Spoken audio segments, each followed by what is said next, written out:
stuck inside the miracle machine, human being, and you're breaking, broken.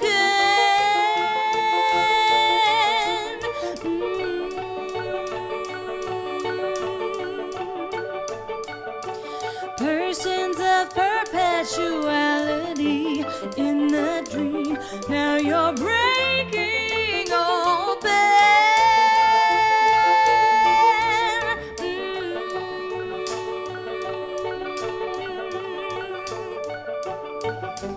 You're the mirror, me in my eyes you see, through the prism love as below and as above. Just a prisoner of nothingness and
step inside the miracle machine of your being, and you're breaking, broken.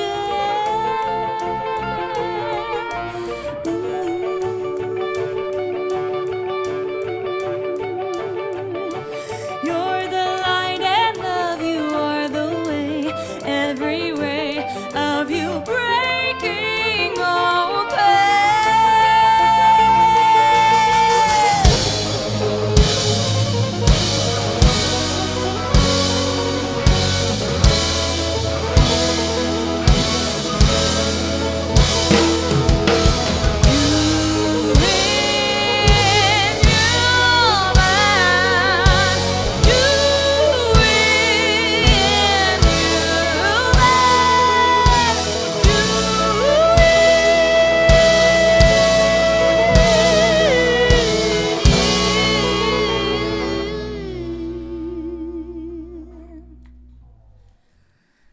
Hello, we're live. Welcome to a Music in Place live stream. We have Raze The Maze here, which is an awesome group. You just saw one of their tunes that we recorded a couple weeks ago at Coda Audio in Richmond, California. And thank you to Coda for letting us record there for free, which is awesome of them. They make excellent loudspeakers. You should buy them all. I have the honor and privilege of introducing folks from Raze The Maze, and I'm actually going to let them do their introductions. If you guys want to take it away, tell us who you are and what you do for this awesome band. Hey, I'm Moorea, and I'm the singer. Woo! I am Tarik, and I am the composer and bass player in the band. I'm Brian, play 6 strings and tried my best to play the compositions. You slay, stop it. He does really well. All you guys do well. It's a great band. I'm Paul. I'm kind of a guest guy. I play bassoon, this instrument here, with the group electrically, and that's what I'm happy to do. So it's my little role. Yeah, and then we don't have represented here right now Terry Branham on drums, who is Amazing drummer. teaching private drum lessons right now on Zoom, and Colin Hogan on keys, who has an actual other gig. What? That's just They're so- happening. Who knew? Amazing. Well, good for them. Mentioning gigs, I want to mention real quick what Music in Place does. So this show is produced by Music in Place, and we are an organization. We're a nonprofit organization that is dedicated to getting musicians paid to make music during the pandemic. And so we're really excited to do that. And of course, like all your favorite nonprofit organizations, we survive on donations. So we appreciate if you have some money that you could donate to Music in Place to help musicians. We do an excellent job of taking that money and shoving it in their wallets, and we would love to continue to keep doing that. You can donate at musicinplace.org/support.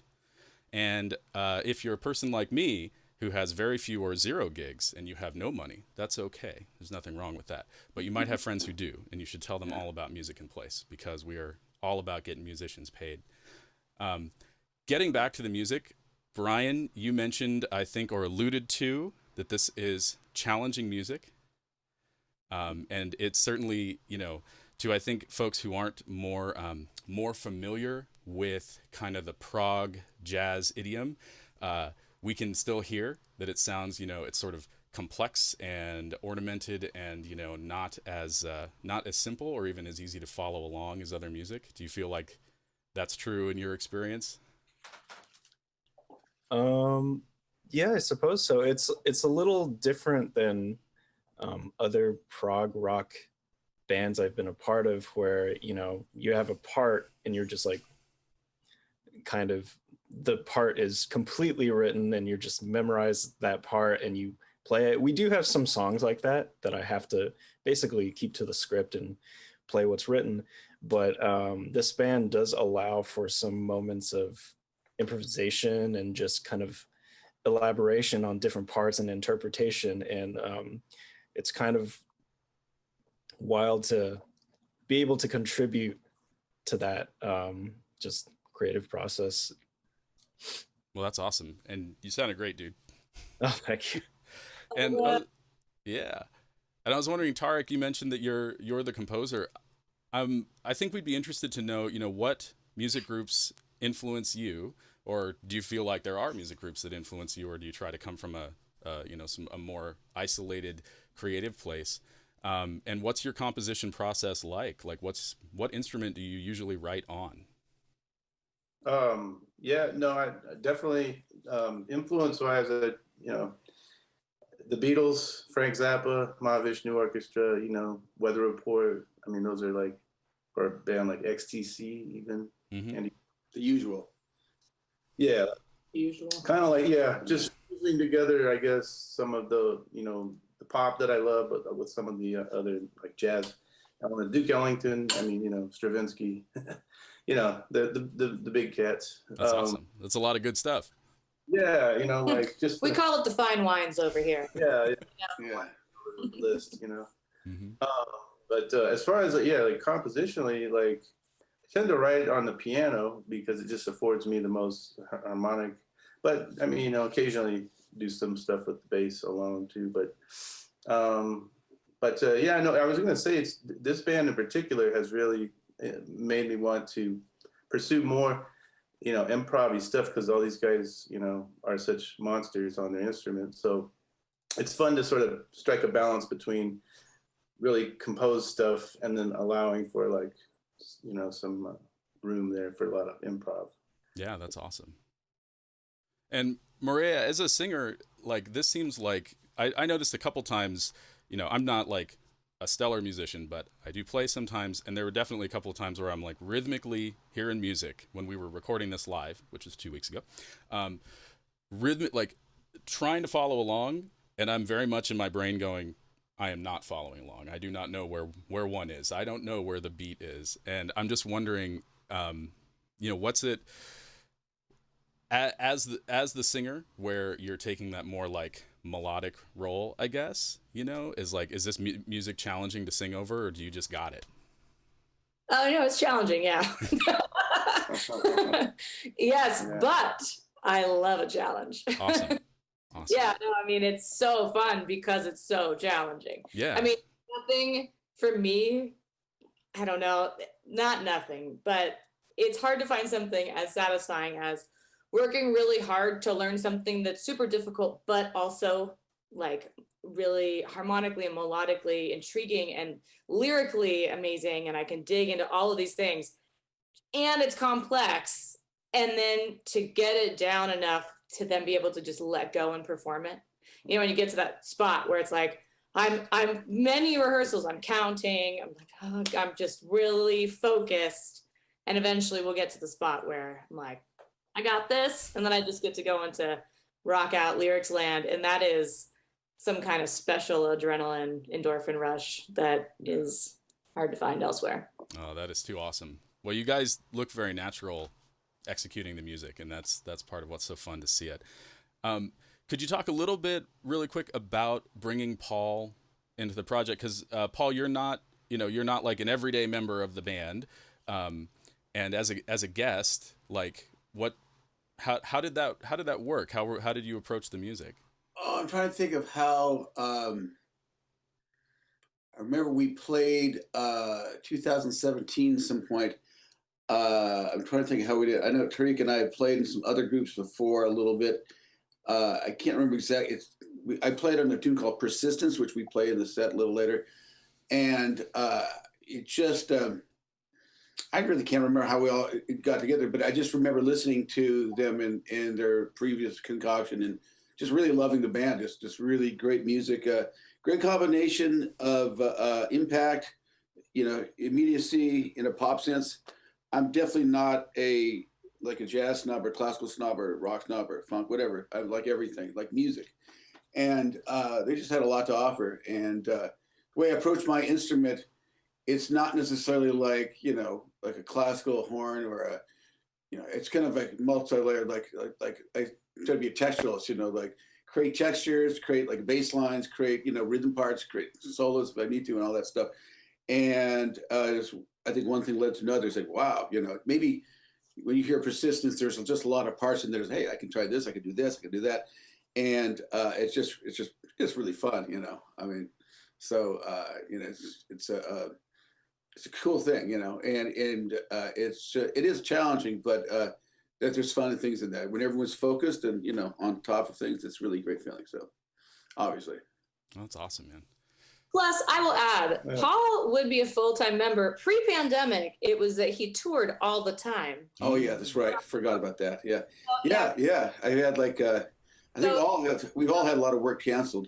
One of these days, I think we're all itching to play live a lot because I've done so many things in this room. This is a studio, so I've recorded so many clients. I've done little, it's all fun. It's great. Solo concerts, all that stuff. And, but man, when we get a chance to get back out there and play again for people, I'm not going to take that for granted, I tell you, because it's all about playing live, We can all track to our different software. I can all do this stuff. Send me the tracks, send me the stems. Man, playing live, man. That's what I want, We'll be back, but just, one step at a time. So, Yeah, big one today. Yeah, exactly. Yes. Definitely. Yes, for those who are watching this either from the surface of Mars or in the future, it is in fact Election Day, and I think we can all say we're pretty excited. Election week. Election week, yes, or at least the day when we figured out how it all went down. Paul, I love your sentiment on playing live. I couldn't agree more. Yeah. I think it's a great time for us to see some more music if everybody's ready. Sure. Let's do it. All right, we're gonna play a few more tunes, and we will come back to see y'all in just a little bit.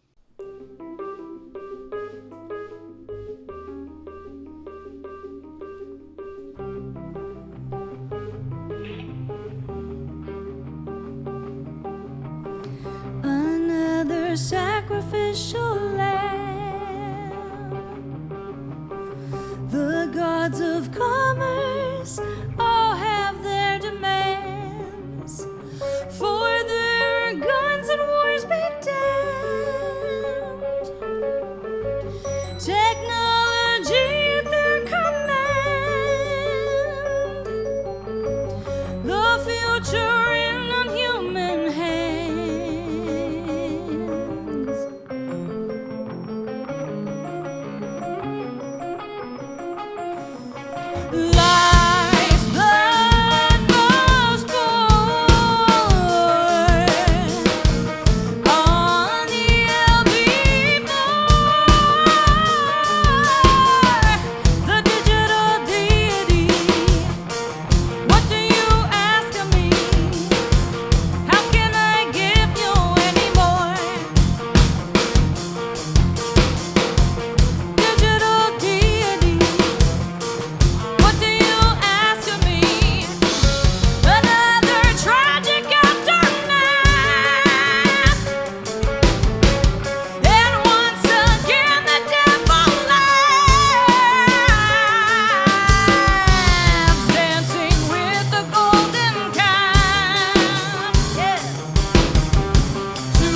inside ubiquity. As if we all designed our own obscurity. We can't escape this currency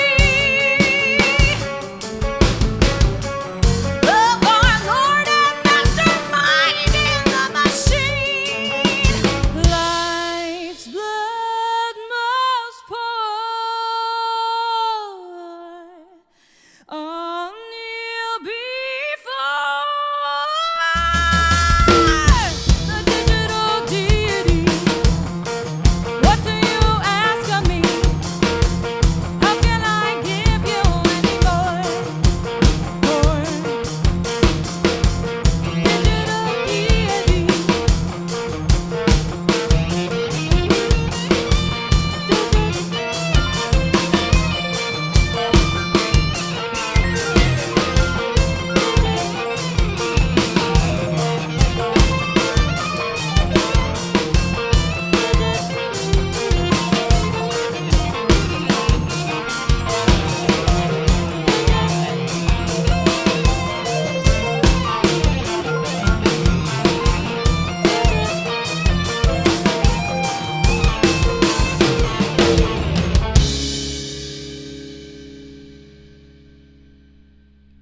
Yeah, you guys.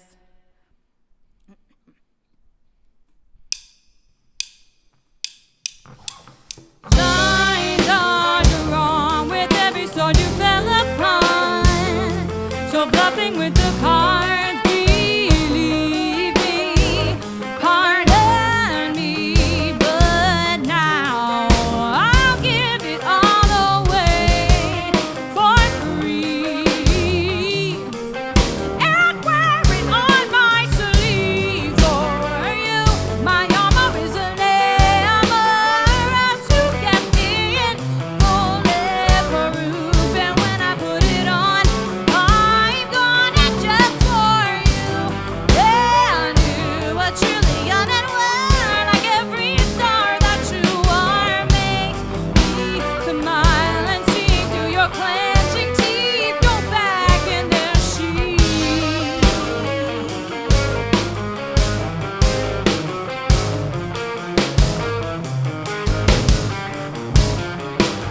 Tethered to the toil, we are the cups that overflow. The blood returns to soil.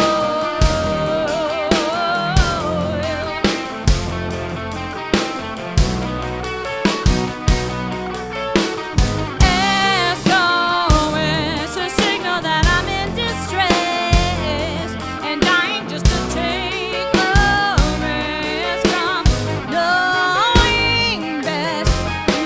You are the wounded healer, yes, you are.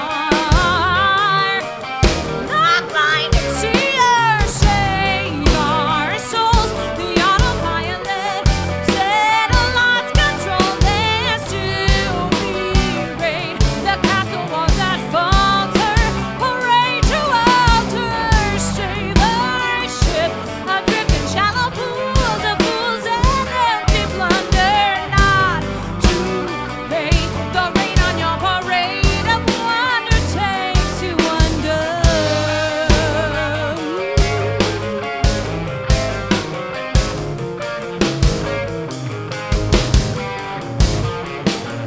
Here we are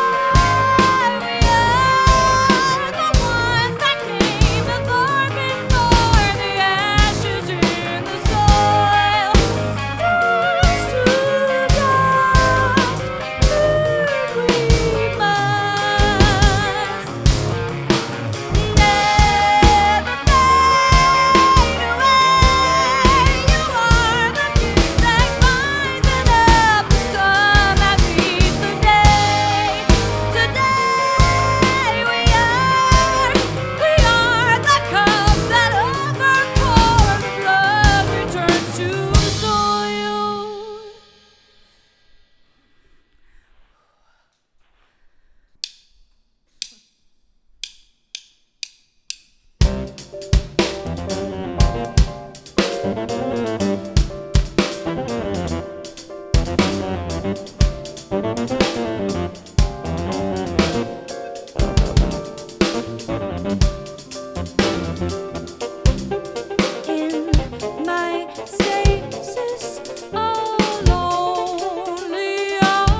fantastic marionette, robo-sapien, genetic, altered, aesthetic, and puppeteer, robo-sapien,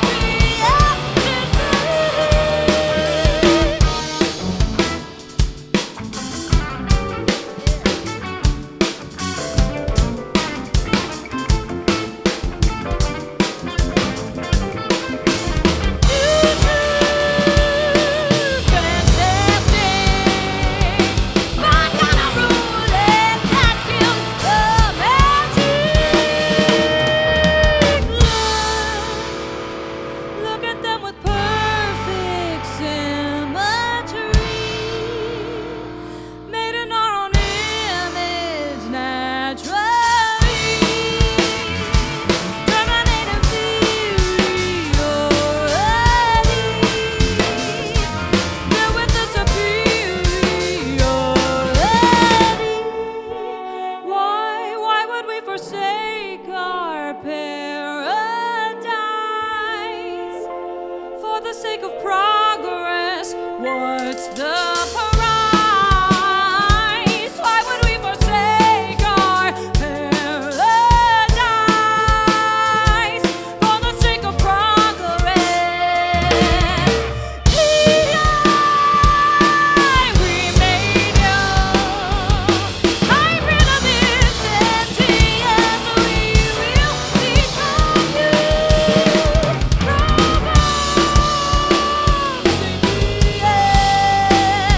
You hold the rest, hold them, and we will destroy us. Altered aesthetic, and puppeteer, robo-sapien, synthetic,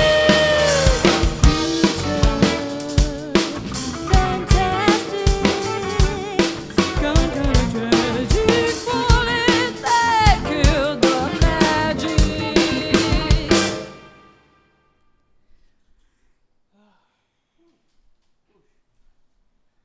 And we're back.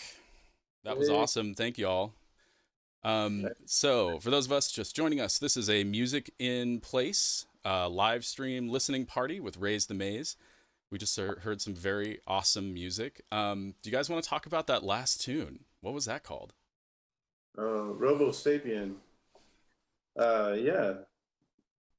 That tune is about the oncoming AI robot. No, I'm just kidding. It's sort of a. I mean, I guess that's the main impetus of the song is like this idea that we'll be hybridized humans at some point, which is to me very disturbing idea. But to someone like Kurzweil, the guy who like that, they love that kind of stuff. So I don't know, but it's also maybe just pointing to a type of superficiality that's also present in society that's not so specific to that or literal. You know what I mean? Sure, but using things like technologically augmenting yourself to make yourself more better, right? Exactly. Yeah. Yes. Yeah, and Kurzweil's very interesting on that topic. I like it. So musically, I don't know if anybody else wants to talk about that tune. There's a lot of cool stuff and some virtuosic stuff. What was it like learning and playing that? Very cool. Very fun. There's some things I have still yet to learn on that. But I just like the way how it mixes all together. There's a lot of things in here where the tunes are actually say a whole lot, and they don't take a whole lot of time, which is really the impact is like right there, and so you're kind of left with a remembrance of this thing, and you're not like kind of sore from having to listen to something really long-winded. It's like get right to the point, and there's real art to that. And a couple of these songs are really cool like that. There's a lot of things going on in them too, but it's not like excessive, like guy's taking his 12th course or something like that. So. That thing is pretty interesting. Pop prog, like that kind of condensed the pop model of like shorter song structures, but really be very dense with stuff, you know. Well structured. I think that's a tune that is a really good example of how the band is very much a mixture of prog and kind of jazz fusion, because the chart is essentially a chord chart, except for that unison B section where me and Tarik are kind of playing that line together.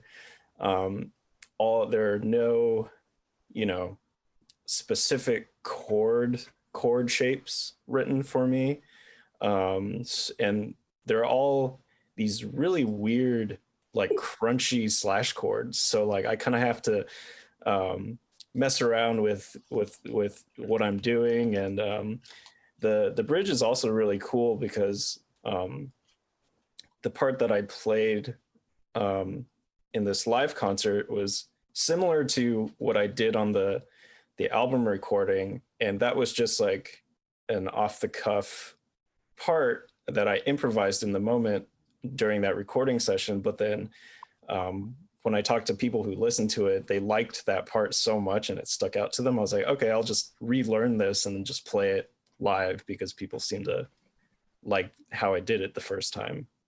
That was one of my favorite things that you did, in that when you're arpeggiating the chords. Yeah. I think we all think of the same thing, right? Yeah. It's a very creamy, chord, underchord, arpeggiated background to the vocal or something like that, I think. Yeah. I'm not even sure if those are like completely correct to the chord symbols that were written. I just kind of used these voicings that were kind of like, oh, this is sort of something I would use over the, this F7 or something, but it kind of changed the tonality, but I think in a cool way. Absolutely. Yeah, and like you were saying with sort of slash chords, that it has that dense harmonic feeling that I really love, where everything feels kind of like stacked up. In a couple of those tunes, we heard Paul playing his electric bassoon, and some of the sounds coming out are pretty wild. I'm wondering if you could talk a little bit, Paul, about what is an electric bassoon. Oh yeah, sure. Well, it's a bassoon like you see up right there, like I showed earlier. Let's see here. This is it right here. Just regular bassoon, right? Blowant, reed, vocal, parts. But there's microphones that like this. This is a French microphone called Intermic, and it's a little small microphone that fits in the middle of the neck inside the body, and it's got a flat cable, and it's pretty new, and it's fantastic. And so what I do is I just take that sound and I go into whatever gear I tend to use. Right now, I'm using a Line 6 Helix, and so you have things like delay, reverb, phasing, overdrive distortion and stuff like that, what guitar players do. And I kind of feel like a hybrid between a horn player and a guitar player, a little bit like a chesterist, but I also do things like time delays. Often we're playing with I wouldn't say, we're not really playing with a click, but we're playing with a drummer who has a tempo and he sits it. So I set my delays to those tempos so they actually correspond to the music. And so there's, I'm sometimes go back and forth because I also like the way non-digital stuff sounds. Like I have a what's it called, a POG, and it's just really great for certain things that I can't quite get that sound in digital stuff. So I'm basically what happened to me is like, so you wanted to be, play all this electric stuff. Well, you're gonna have to carry the cases. You're gonna have to learn all this stuff. And I've been doing it for years, but still, it's like, just more stuff to learn all the time. Be careful what you wish for. You might just get it, and then you end up. That's what you do for your living. So I thought, all right, okay. So it's just there's never ending, search for tone, I suppose, and search for, kind of what I'm hearing the instrument do besides what it normally does, Yeah. And I've been doing it for a very long time. I started out so long ago by sticking a microphone down the horn, putting it to a wall and sack tape recorder, one of those old reel-to-reels that had a great tube preamp in there, and put it to like a 6x10 or something, this huge thing, and it was so freaking, it's incredible. It's like, this ridiculous, loud, distorted thing. But I've honed it in since then. So, but it started out pretty nutty. So, Yeah.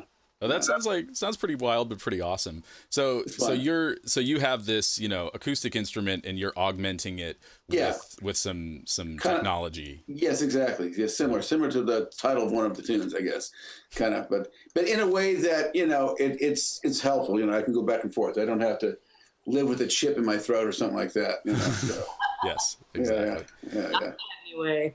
Well, and so talking about music and technology, I'd love to kind of pivot a little bit and ask you all about music making in quarantine, in the pandemic, since we have been in a situation where we can no longer perform. Coming from the theater world and the music world, I have a lot of sympathy for everybody who's in the situation we're in now, where it's actually illegal for us to do our jobs.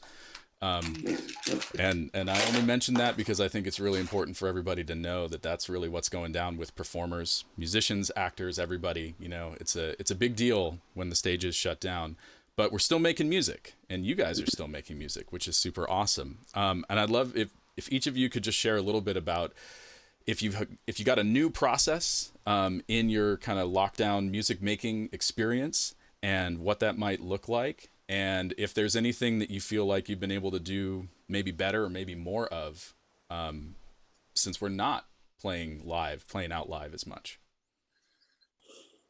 Sure, I'll start. Yeah, I mean, I do teach a lot. I teach a lot of singing privately, and I teach small ensembles. And so that's all still happening. It's happening on Zoom. And at first that was really weird. And now I dig it. It's going well. And I do a lot of studio session work, and I already was doing most of that from home because I am an engineer, and it's cheaper for studios if I do it myself. So I did a lot of session work from home. And so, but the live component for us is gone. I mean, I see so many musicians, especially earlier on in the pandemic, doing live streams. I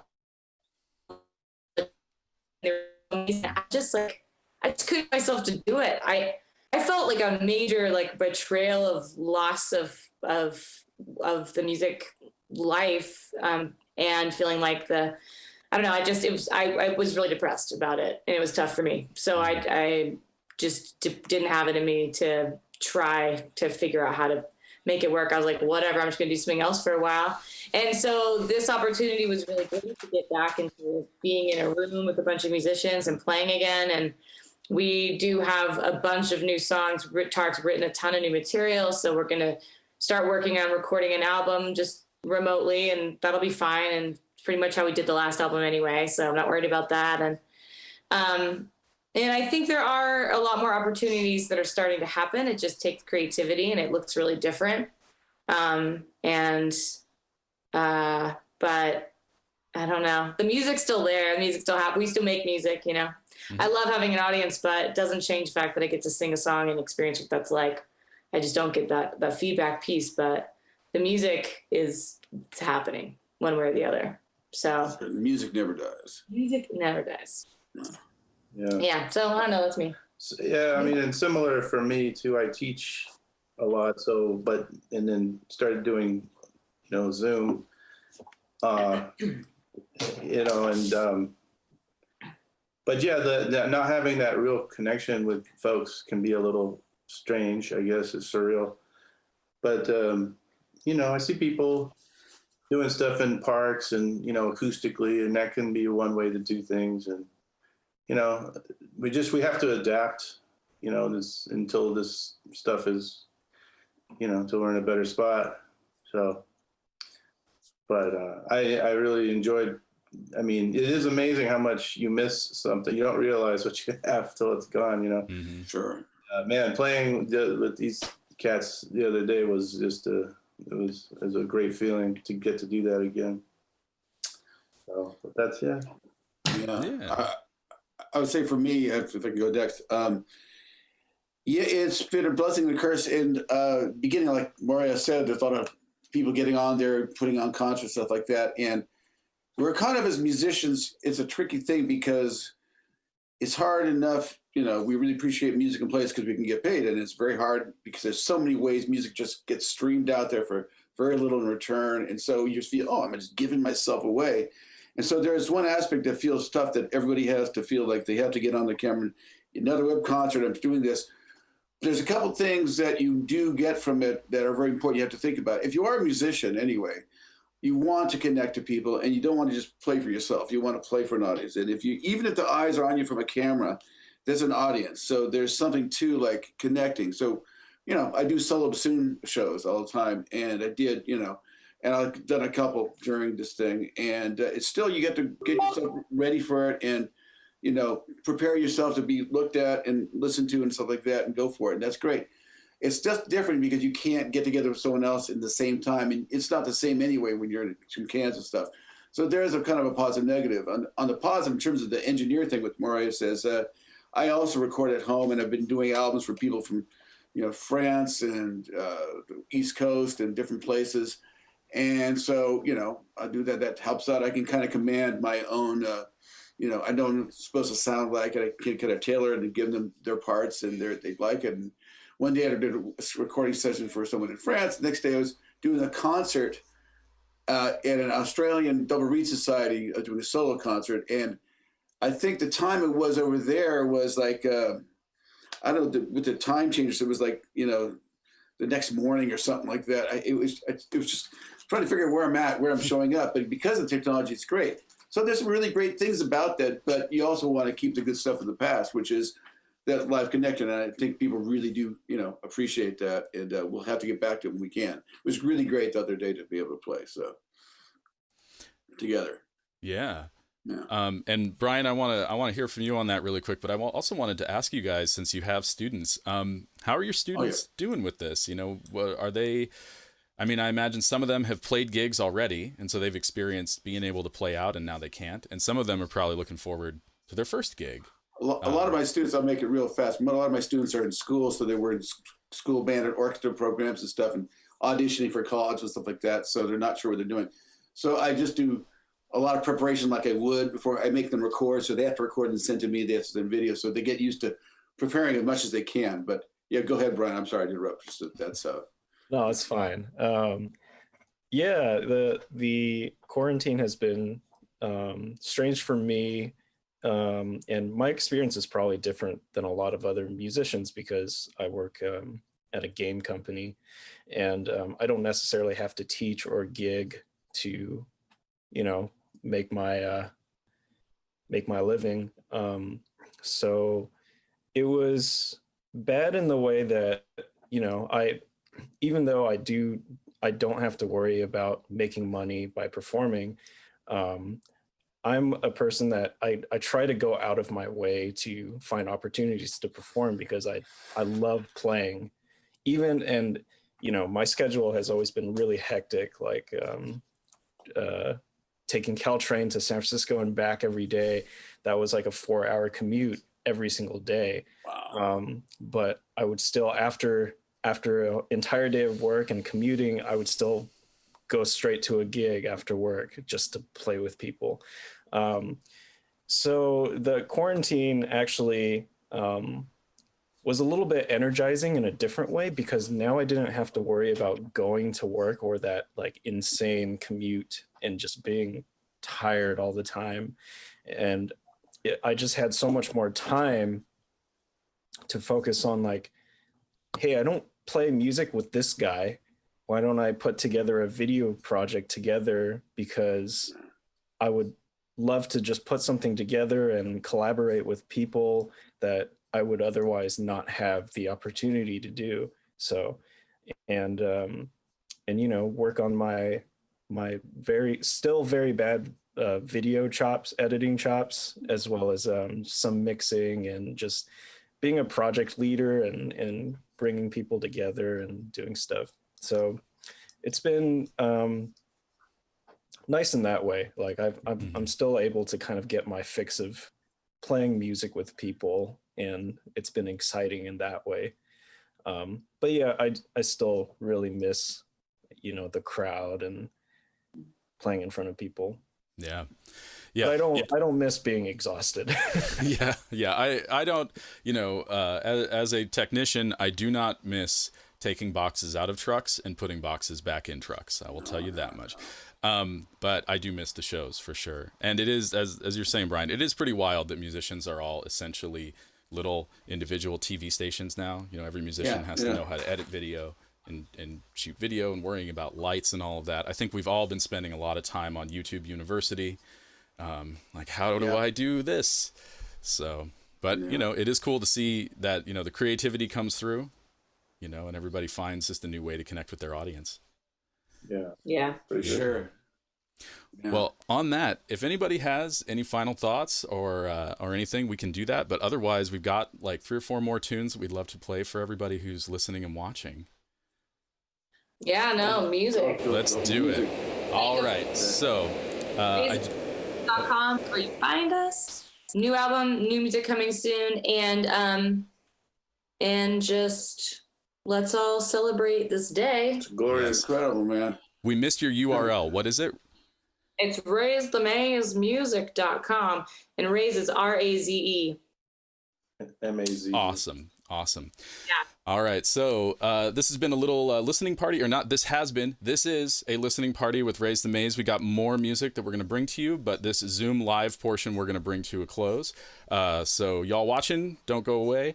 This is a Music in Place production, and you can support Music in Place at musicinplace.org/support. And that is where you can go to make a donation, and we will use that money to get musicians paid during the pandemic. And it's awesome. I want to thank everybody from Raze the Maze for joining us. And let's listen to the rest of the tunes. Thanks, y'all. Thank you.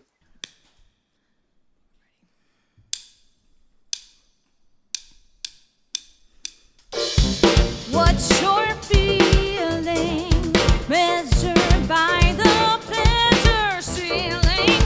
Quixotic quicksand, sinking you where you stand.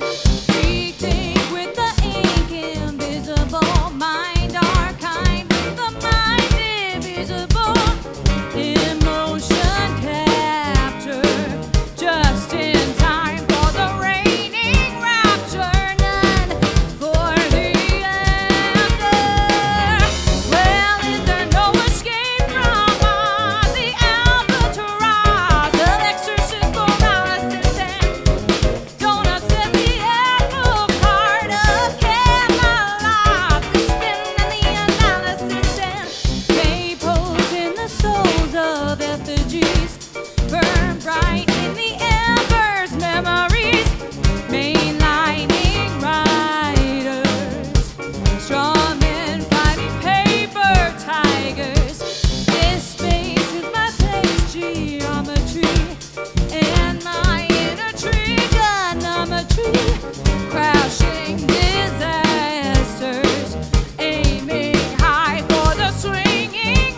sojourning.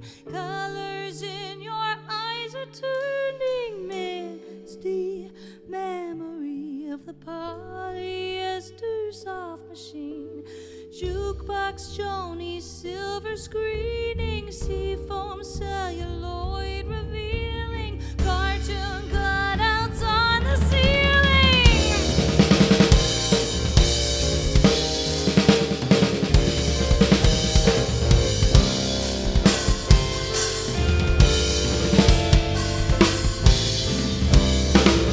Turn on transistors, his whisper in deep days on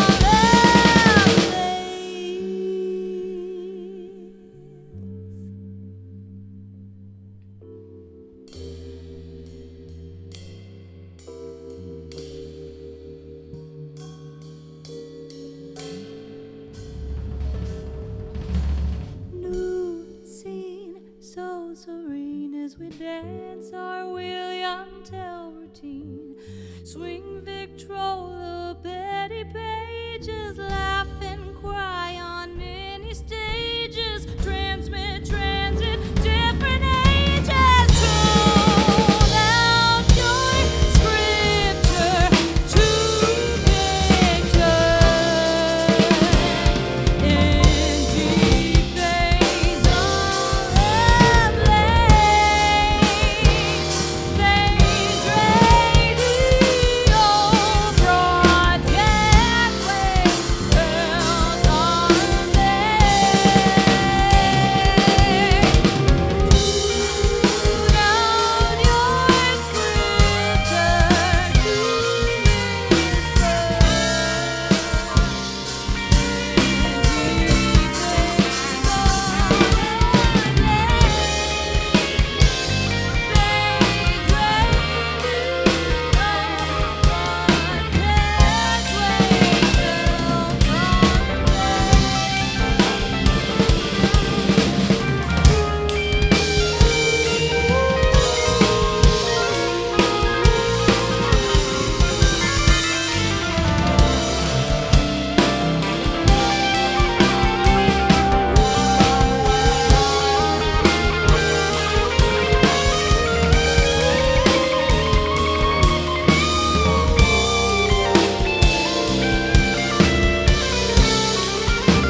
We're just phantoms in the aperture these days, like some ghost inside a chroma key relay that transmits the bits from broadcast far away. And this prism turning prison will decay. And so freeing from illusion comes the day when the hologram that modern man's become melts away with light from invisible sun. On horizon that arrives in everyone, you only get this life. And there's only so much time behind these eyes. There's so much more to this. Don't waste your time. Now you